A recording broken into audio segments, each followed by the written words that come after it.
O dövrdə Azərbaycan milli musiqi teatrının inkişafında böyük rolu olan sənətkarlardan Zülfiqar Hacıbəyovun adı xüsusi çəkilməlidir.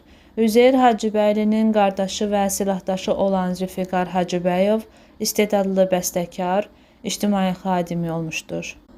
Milli folklor əsasında ilk professional musiqi formalarının yaranmasında böyük rol olan bəstəkar, Aşıq Qərib operasının 50 yaşında cavan, evliyikən subay operettalarının müəllifidir. Operettaların musiqisi əsasən rəng və təsniflərdən ibarətdir.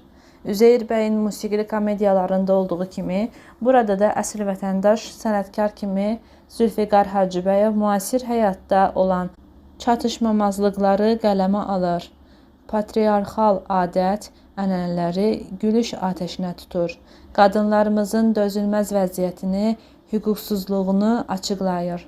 1910-cu ildə yazılan Evliyikən subay operettası vadevil üslubundadır. Burada Üzeyir Hacıbəylinin Ər və Arvad komediyasının təsiri hiss olunur. Bu əsərdə də inqilaba qədər ki, Azərbaycanın feodal məişətinin eybəcərlikləri təqdim olunub. Əsərdə musiqi əsas dramaturji funksiya daşımasa da, onu tamamlayır. 1911-ci ildə Tiflisdə olarkən bəstəkar 11 yaşlı Arvad operettasını yazır. Burada tacirlərin adətləri, yaşayış tərzi gülüş hədəfinə çevrilir. Operetta səhnəyə qoyulan kimi müvəffəqiyyət qazanır. Lakin hakimiyyət dairələrinin marağına uyğun olmadığı üçün qadağan edilir.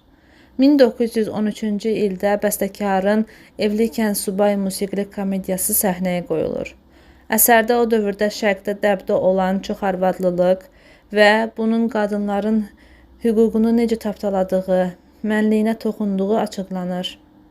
Feodal adət-ənənələrinin çirkinliyi, geriliyi satira ateşinə tutulur. 1916-cı ildə Aşıq Qərib operası səhnəyə qoyulur və böyük müvəffəqiyyət qazanır. Onun əsasını Lermontovun eyni adlı əsər təşkil edir. İnqilaba qədər ki, bütün operalar kimi bu əsərdə muğam operası idi. Əsərin lirik qayəsinə uyğun olaraq lirik həzin muğamlardan istifadə olunmuşdur. Bura Bayatı Kürd, Bayatı Qacar, Şişdər, Mirzə Hüseyn Seygahı daxil idi. Lakin digər operalardan fərqli olaraq burada orkestr sırf milli alətlərdən ibarət idi.